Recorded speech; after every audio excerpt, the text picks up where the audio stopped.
Party के अंदर रोशनी, संगीत और हंसी की गूंज थी। मैं थोड़ी झिझकते हुए उसके साथ अंदर गई। रोहन पहले से वहां के कई लोगों से घिरा हुआ था। सब लोग उसकी तारीफ कर रहे थे, उसकी सफलता के किस्से सुना रहे थे। मैं बस एक कोने में खड़ी थी। अचानक एक लड़का मेरे पास आया। हाय, आर यू रोहन की फ्रेंड? उसने अंग्रेजी में मुस्कुराते हुए कहा। मैंने हल्की मुस्कान के साथ जवाब दिया, नो, आई एम ममता, रोहन की। फिर मैं रुक गई। उससे पहले कि मैं कुछ और कहती, रोहन वहां आ गया। ममता, तुम यहाँ? उसकी आवाज में हैरानी और झुंझलाहट दोनों थी।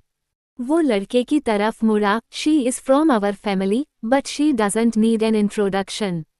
मैं समझ गई थी उसे मेरी सादगी पर शर्म महसूस हो रही थी। पर तभी उसी लड़के ने कहा, but she is so elegant, Rohan. She looks like a well trained professional. ये सुनकर रोहन थोड़ा ठिठक गया। पार्टी में आगे एक महिला मेरे पास आई। ममता जी, मैंने आपकी आर्ट गैलरी में रखी पेंटिंग्स देखी हैं। कमाल की डिटेलिंग है। उसने सबके सामने कहा। आपके काम की सिटी में काफी चर्चा है।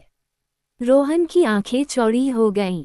वो मुझे देखता रह गया, मानो पहली बार असली में उसके सामने थी। वापस लौटते वक्त कार में चुप्पी थी। हवा धीमी थी और सड़क पर सिर्फ लैंप पोस्ट की रोशनी झिलमिला रही थी। आखिरकार उसने कहा, तुम पेंटिंग करती हो? मैंने धीमे स्वर में जवाब दिया, हाँ, और वही मेरी जिंदगी है। तुम्हारे जाने के बाद मैंने खुद को संभालने के लिए ब्रश पकड़ा था। धीरे धीरे वही मेरा सहारा बन गया। वो चुप रहा, शायद सोच रहा था कि उसने मुझे कभी समझने की कोशिश ही नहीं की। घर पहुंचकर जब मैं सीढ़ियां चढ़ रही थी, उसने पीछे से कहा, ममता, मैं रुक गई। मुझे माफ करना, मैं तुम्हें कम समझता रहा। मुझे लगा था तुम वही पुरानी गांव की लड़की हो जो मेरे साथ मेल नहीं खा सकती। लेकिन आज तुमने मुझे गलत साबित कर दिया। मेरे होठों पर बस एक हल्की मुस्कान थी। मैं वही पुरानी लड़की हूँ, रोहन। बस अब खुद से डरना छोड़ दिया है।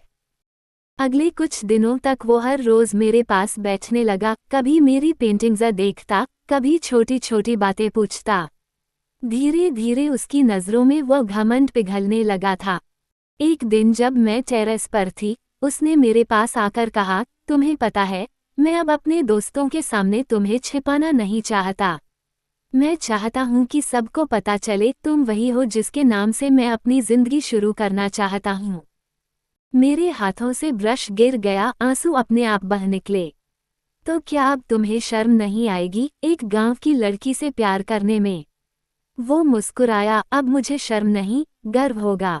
नीचे से विक्रम अंकल और सुमन चाची देख रहे थे। दोनों की आंखें भर आईं। सालों बाद उस घर में सच्ची मुस्कान लौटी थी। मुझे याद आया, कभी मैंने खुद से वादा किया था, अगर वो लौटा तो उसे मेरा सच्चा रूप दिखाऊंगी।